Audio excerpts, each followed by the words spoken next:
In this video, I will show you the summary of Chapter 2, or the review of related literature and related studies of our research paper. But before that, Sirrun, relax, take a deep breath, and just enjoy it because you will learn a lot from our video. Let's start with what should be included in Chapter 2 of a research paper. In this chapter, the linked works of some local and foreign authors, other researchers, developers, and studies from books, articles, journals, published dissertation papers, and other references from the internet that are responsible for structuring the study of this concept. First, let's talk about the relationship between teaching and learning. Teaching is such a broad concept that you cannot identify it without connecting it to the concept of learning. Most scholars define teaching in relation to learning. These two processes are closely related processes in education. These two rely on each other to be successful. While the teaching process is continuous, students are not the only ones who learn. According to Anita Woolfolk's book titled Educational Psychology, after teaching a particular learning objective several times, the teacher would realize that he understands it differently than the first time he taught it. And so on. Teaching never stays the same, it evolves continuously. The next thing we will talk about is teaching alone.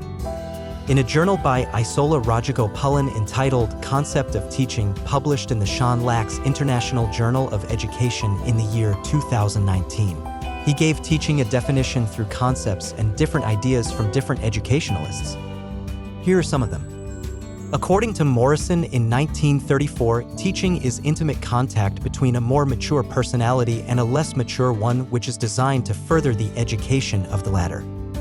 From John Brubaker in 1939, teaching is the arrangement and manipulation of a situation in which there are gaps or obstructions which an individual will seek to overcome and from which he will learn in the course of doing so.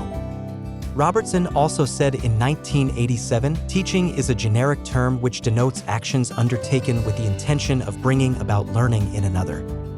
Whereas the International Encyclopedia of Teaching and Teacher Education has classified teaching into 3 categories. What are these categories? Number 1, teaching as success signifies that learning is implicated in teaching. Number 2, teaching as an intentional activity means that teaching may not logically imply learning, but it can be anticipated that will result in learning. Number 3, teaching as normative behavior denotes action undertaken with the intention of bringing about learning another. We are done with the topic of teaching, and let's talk about learning. The concept of learning is as broad and as complex as the concept of teaching. Understanding the meaning of learning is not an easy proposition.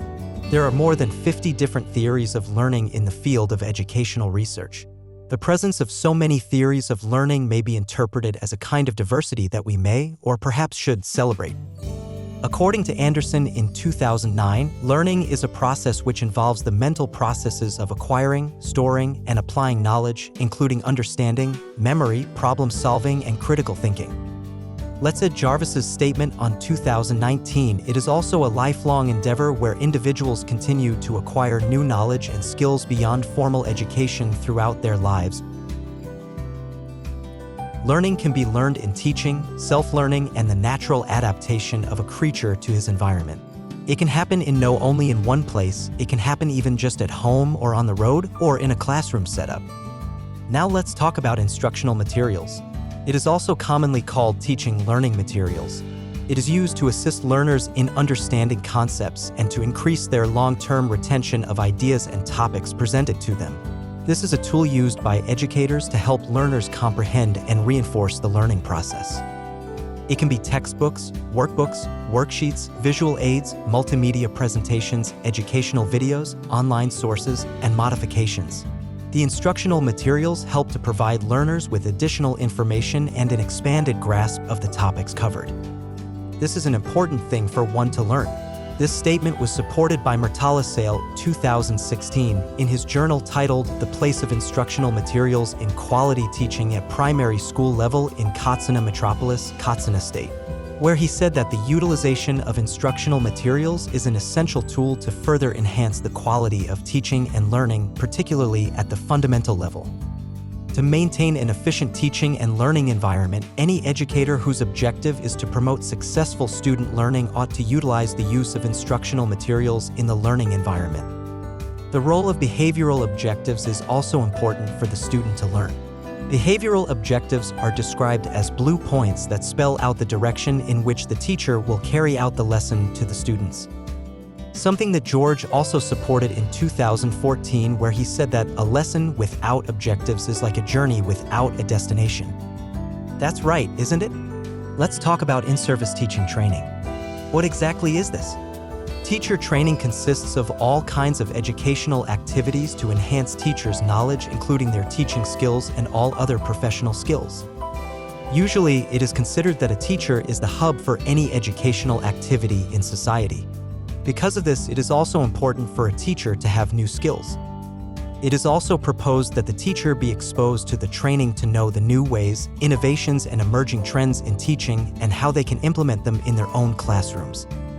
In a case study done by Nawab in a public school in 2017, he said that in-service teacher training has put a positive impact on the attitude of the trainee teacher. However, there are different barriers which cause hindrance to the teachers in implementing the learned ideas in the classrooms.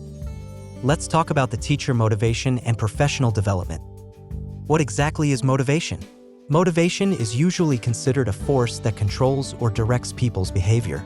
The researchers, for example, Taylor and Cranton, define teacher motivation as it is something that attracts an individual to teach, stay in the teaching profession, and find new ones and interesting ways to teach the students. Motivation is one of the key factors in learning and teaching processes, and it is also one of those psychological factors which are often researched. Motivation plays its role as a catalyst in anyone's success. Let's give professional development a definition. Professional development, PD, can be defined as a systematic method of improving teachers' beliefs and practices, knowledge, and motivation for better students' learning outcomes. The success or failure of the professional development depends on the teacher motivation. This is the summary of Chapter 2, or the review of related literature and related studies of our research paper. Thank you very much for watching.